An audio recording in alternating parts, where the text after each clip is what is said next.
پہلے مان، پھر فرماتے ہیں اپنی تقصیر کی اس کے حضور میں معذرت کر، جو گناہ تو نے کیا ہے اس کو اللہ تعالیٰ کے سامنے پیش کر کر اس سے معذرت چاہ، اسے معافی مانگ، اور یقین رکھ کہ کوئی مضرت پہنچانے والا نہیں، یعنی کوئی تجھے نقصان دینے والا نہیں، اس بات پر تو یقین رکھ، کوئی نفع دینے والا نہیں، نفع بھی کوئی دے نہیں سکتا، یعنی نفع اور نقصان تجھے کوئی دے نہیں سکتا، اس بات کا تو یقین رکھ، کوئی عطا کرنے والا نہیں، کوئی تجھے کچھ دے گا نہیں، کوئی عطا کرنے والا نہیں، اور کوئی روکنے والا نہیں،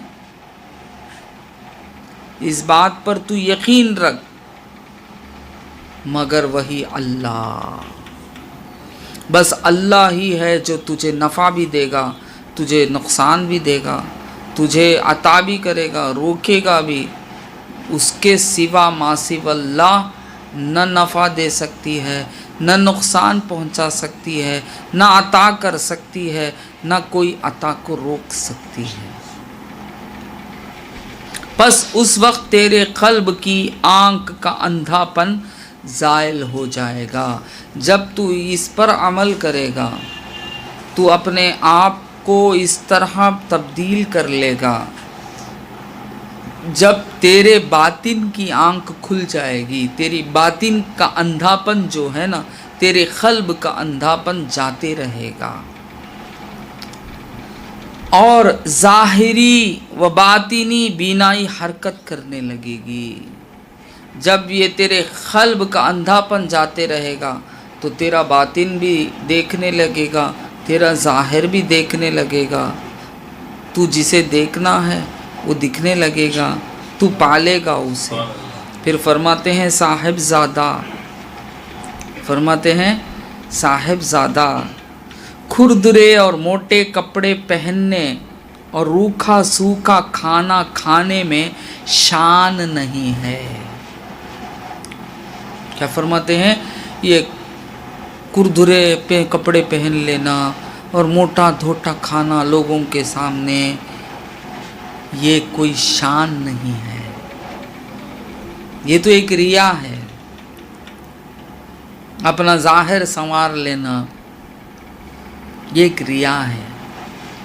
یہ کھردرے کپڑے پہننا، موٹے موٹے کپڑے پہننا، لوگوں کو بتانا کہ میں بہت بڑا متقی ہوں، پرہیزگار ہوں، ولی کامل ہوں، پیر طریقت ہوں، اس لیے موٹے دھاٹے کپڑے پہننا، موٹا دھاٹا کھانا کھانا، سرکار فرماتے ہیں یہ شان نہیں ہے،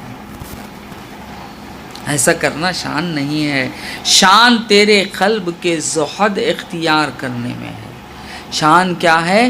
تیرا قلب متقی ہو جائے، تیرا باطن تقوی شعار ہو جائے، یہ شان ہے، تیرا باطن اللہ سے ڈرے، خوف خدا کا تیرے بطون میں آ جائے، یہ بہت افضل ہے۔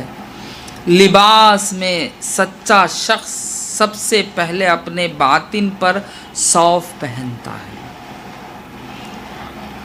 سچا جو شخص ہوتا ہے وہ یہ لباس پر نہیں جاتا، بلکہ اس سے پہلے وہ اپنے باطن پر صوف پہنتا ہے۔ صوف موٹے دھاٹے کپڑے کو کہتے ہیں، اسی سے صوفی،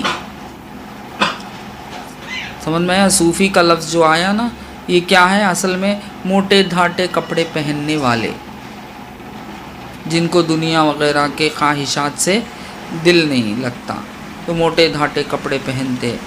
یہ اس زمانے میں صوفی لوگ جو تھے، پیر لوگ جو تھے، یہ اس طرح کے کپڑے پہنتے تھے، ان کا طریقہ تھا، تو اس سے صوف سے ہی صوفی نکلا، سمجھ میں آئی بات؟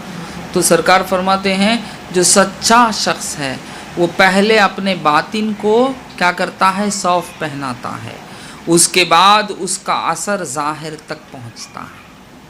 پہلے وہ اپنے باطن کو صوف پہناتا ہے، اس کے بعد اس کا اثر ظاہر تک پہنچتا ہے۔ وہ خود سے بدلتا نہیں بلکہ بدلایا جاتا ہے۔ بات سمجھ میں آئی؟ خود سے بدلتا نہیں بلکہ بدلایا جاتا ہے۔ خود سے بدلنے کا کام کیا کرتا ہے؟ اپنے باطن میں کرتا ہے۔ باطن کو خود سے بدلاتا ہے تو ظاہر خود بخود بدلایا جاتا ہے، یہ فرماتے ہیں سرکار۔ پس اس کا باطن صوف پہنتا ہے، پھر اس کا قلب، اس کے بعد اس کا نفس۔ جب تو اپنے باطن کو صوف پہناتا ہے تو اس کے ساتھ قلب پہنتا ہے، پھر تیرا نفس کیا کرتا ہے؟ یہ صوف کو پہن لیتا ہے، اور اس کے بعد اس کے اعضاء یعنی اس کا جسم، یہاں تک کہ وہ سر تا پکھردار کثیف الحیت بن جاتا ہے۔ تو اس طرح دھیرے دھیرے وہ کیا بن جاتا ہے؟ کثیف الحیت بن جاتا ہے، یعنی میلا کچیلا بن جاتا ہے۔ تب شفقت، رحمت اور احسان کا ہاتھ آتا ہے۔ جب یہ اس طرح اپنی دنیا سے بیزار ہو جاتا ہے، دنیا داری سے بیزار ہو جاتا ہے، اس کے لیے اب کچھ بھی دنیا اس کے لیے کوئی اہمیت نہیں رکھتی ہے، وہ اپنے آپ کو اتنا بدلا لیتا ہے کہ اب اس کے لیے صرف خدا ہی خدا رہ جاتا ہے۔ اس کا باطن بھی سنور جاتا ہے، باطن بھی اس کا ہر خواہشات سے پاک ہو جاتا ہے۔ یہ ہے باطن کو صوف پہنانا۔ پھر اس کا قلب بھی پاک ہو جاتا ہے، اس کے ہر چیز پاک ہو جاتی ہے، اور یہاں تک کہ اس کا ظاہر بھی خود بخود بدلنے لگتا ہے، بدل جاتا ہے۔ تب اللہ تعالیٰ کی رحمت، شفقت، احسان کا ہاتھ آتا ہے، اور اس مصیبت زدہ کی حالت میں تبدیلی پیدا کرتا ہے۔ اور وہ جو جس مصیبت میں ہو جاتا ہے، اب اللہ تعالیٰ کی شفقت، رحمت اور احسان آ کر کیا کرتی ہے؟ اسے بدلاتی ہے، تبدیل کراتا ہے، کہ اس کے بدن سے سیاہ کپڑے اتارتا ہے۔ یہ جو میلے کچیلے کپڑے پہنا ہوا تھا، اللہ تعالیٰ کی رحمت نے اس سے اس کپڑے کو اتار دیتی ہے اور خوشی کے کپڑے پہنا دیتا ہے۔ تکلیف کو راحت سے، ناگواری کو فرحت سے، ناگواری غم، پریشانی، فرحت یعنی خوشی، ناگواری کو فرحت سے، خوف کو امن سے، بعد کو دوری کو، بعد کو قرب سے، بعد کو قرب سے، اور فقر کو تونگری سے بدل دیتا ہے۔